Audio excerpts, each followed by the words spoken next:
If you want to help fund more episodes of the Honest series, go to patreon.com/geekswelcome and donate $1. This will also give you access to our Discord where we discuss future episodes of the show.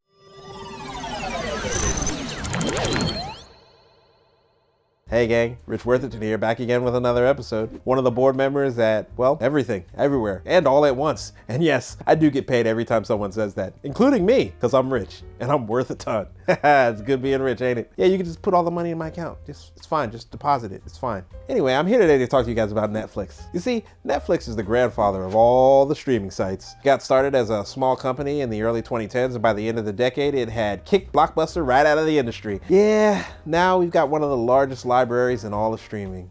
But this has caused some issues that I'll address in today's episode. Because you see, Netflix has completely f***ed the entire streaming industry right up its. You see, we used to be the one-stop shop for everything TV. You could rent any movie from us, and eventually you could catch any TV show on our streaming platform. Problem is, we proved that there is way too much skin in this game. And once everybody saw how much money there was to be made off their own content, well, their piece of the pie kept getting bigger and bigger, and our piece of the pie kept getting smaller and smaller.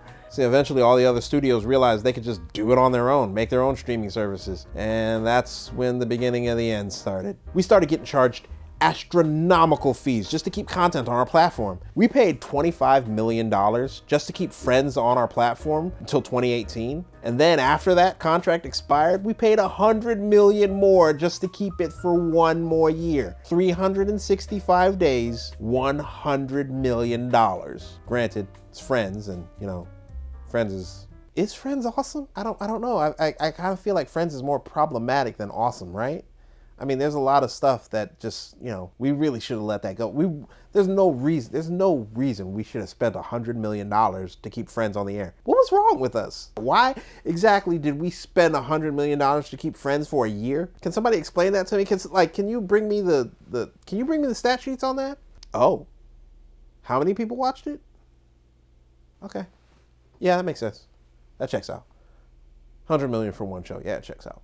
And that was just the biggest show. We lost so many shows in the 2010s that we just started greenlighting everything to balance the losses. I mean, damn the quality. We need content and we need it now. Granted, this gives us the largest library to everybody out there, but now we're starting to lose even our own original programming. I don't even know how to explain that. But the entire industry is in absolute chaos, and it's not gonna end well for any of our consumers.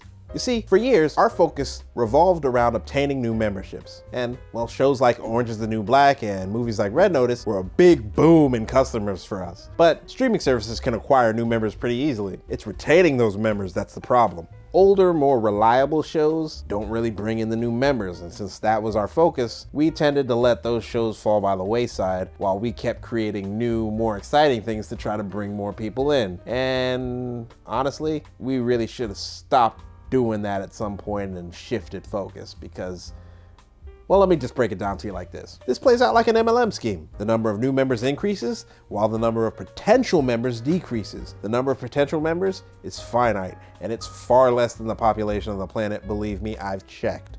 If the number of potential members is finite, then there's only so many new people that you can add to your platform before you literally run out. And believe me, once you run out, once you hit that wall, profits hit that wall. So now, instead of canceling your favorite show after 2 seasons, or 1, Sense8, we're gonna squeeze that for everything it's worth until every single iota, every single quantum of goodwill is left, squeezed out of its lifeless corpse, just like cable does. But money's always the problem with any streaming services. All the streaming services spend twice as much as their profit on bringing in big new content. Seriously, it's a problem. But even our big content is starting to lose money. I mean, take a look at Justice League. We, and by we, I mean Warner Brothers, because I also work for Warner Brothers, because I'm rich and I'm worth a ton. But we spent $400 million on that movie, the Joss Whedon version. And at least that's how much we said we spent on it. Because, tax write-offs. See, we usually lose our new members about 4 to 6 months after they sign up because they jump to some other streaming platform. They'll stick around for the new stuff as long as it's still coming out, but as soon as it's done, they're gone. On to the next thing. This is why the whole drop the entire series at once style of binging is being phased out. You know, we figured out that if we can keep you on the hook for 8 to 10 weeks while we drip feed you content, that you'll stick around for at least 3 months, and that's definitely just long enough to forget you have a subscription. And then you'll just keep letting it roll and roll and roll. And God, we are definitely becoming cable, and I kind of love it. But unlike cable, we're not going to air 20 to 25 episodes a season. Nah, that's too expensive. We're going to cut that all the way down to 8 to 10, but I promise you this is not for you. But it is for you. Because if you don't watch every single episode, then you'll miss out. And if you miss out, then you won't be able to keep in the conversation with your friends. And if you can't keep in the conversation with your friends, then what good are you? You're not even worthwhile as a human being. You should just curl up in a bed and die. Or you can pay us 10 to 15 bucks a month to keep watching our content every month. Don't stop watching, please. Don't ever stop watching, because if you ever stop watching for even a second, then you'll lose all of your friends and no one will hang out with you and no one will love you and you'll be alone. You'll be alone for the rest of your life. You'll be a lonely, lonely loser, and no one likes a loser. No one. No one. But this ruins a lot of the one-off episodes that are just for fun, but you know, who the hell cares? We're making money. Wait, lots of people care? Really? So people like the stupid one-off episodes because relaxes them, they feel calm, they feel like they don't necessarily have to pay entirely close attention to everything that's going on in the episode, because sometimes people just want to watch something in the background because people have lives outside of television. What are they doing outside of the television though? They do what? They live? What do they do? They don't have money like me, but I don't understand. What is this life thing that you're talking about? They have children. What are children? Oh, you mean the little people who we hypnotize into begging the big people for money so that they can spend more money on the stuff that we make. Those are called children? That's what those are. Children. Let me write this. Children. You're getting promoted. Got good workers over here. That's the beauty of cable, you know? You can flip through the channels, find one episode of a sitcom, laugh your ass off, and that's all you need. One episode. You stumble upon the 5th episode of Wednesday, you are out of luck, son. You're not gonna know what the is going on because you just stumbled upon the 5th episode of an arc that's been going on for 4 episodes. It'll keep going on for another 4, but I digress. The point is, you can't do a sitcom this way. I mean, they're like potato chips, but you shouldn't have to eat the entire bag just to enjoy and appreciate the starchy goodness. But going back to money, which this has always been about, but the truth is we have a very limited revenue cycle. You can do most streaming services for about 10 to 15 bucks a month. But most studios hate this because it's a huge step down from cable. We've talked about this before. Streaming doesn't make as much money as movie theaters and cable. So the point is, the studios are going to force us into a more profitable model, which means prices are going to skyrocket. And unless you're willing to pay for individual shows, you know, like Disney and Amazon are already doing, well, you're going to end up paying more for the whole subscription package overall. Streaming is great for consumers. It offers choice. But it's bad for business because you only pay a single fixed price every month. Streaming is also bad for consumers because what originally was about 3 choices is now 50. Getting one streaming service won't be possible in the future. But getting one you want, 2 you don't really care about, and 3 that you absolutely want all to do with, that's what studios want. Plus, we can charge you $300 for the whole thing. Isn't that a deal? Average figures show that households have about 3 to 4 streaming services already. You know, that's about $60 a month for all the shows that you want to watch. You know, but that one show, that one movie, it's always ever elusive.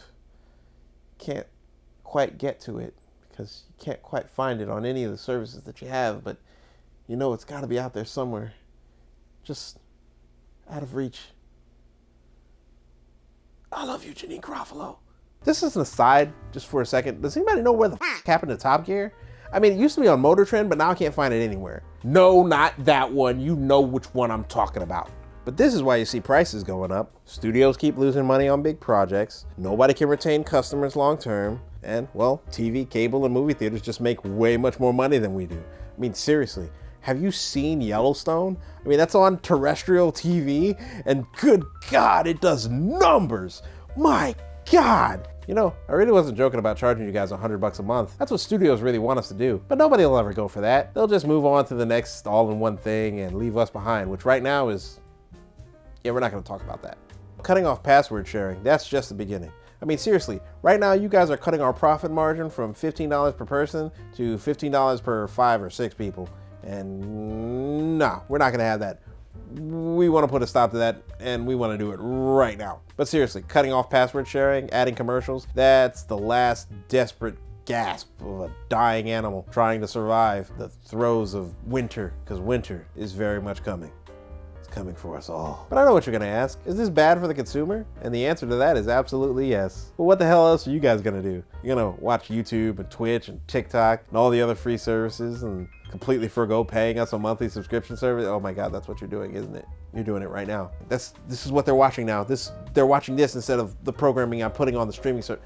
God damn it. Anyway, the point is that everyone wants a slice of the pie. Problem is that nobody really realized just how finite that pie actually is. But ads turn everything back into cable. And if the ads are so annoying, you'll either pay attention to them or pay us more for the ad-free version. Capitalism and competition totally streaming. And this is why none of you can have nice things, because I have to stay loaded because I'm rich. And as I said, I'm worth a ton. And I intend to continue to be that way. But let me sum all this up. The problem is when a company gets big enough, their focus shifts from make a good product to make tons of money. And when that happens, the focus also shifts from customers to shareholders. Shareholders is what we care about most. We focus all of our energy on maintaining the brand, and we use that brand to keep bringing you back for more. And we only focus on the capitalism side of things. I mean, you see this in industries all the time. I mean, hell, even in designer fashion. I mean, keep lowering the quality of the product, but people still keep coming out for it because you gotta have that supreme brick. The problem is, the entire entertainment industry has changed. People expect to pay as little money as possible for their content nowadays.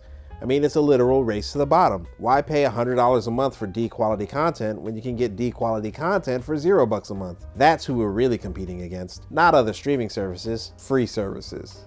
You know, I'm probably gonna give it like 7 years before this whole industry turns into cable 2.0. I mean, seriously, 2030, mark my words, you heard it here first. Oh, and by the way, just as an aside, if YouTube or Twitch or TikTok decide to turn themselves into a paid subscription service, people are gone immediately. It's not even a question. Netflix. We created, then destroyed the entire streaming industry.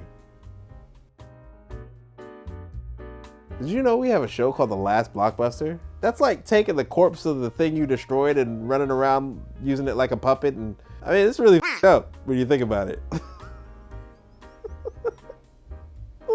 The Last Blockbuster. Oh man, we're sick. We're sick in the head.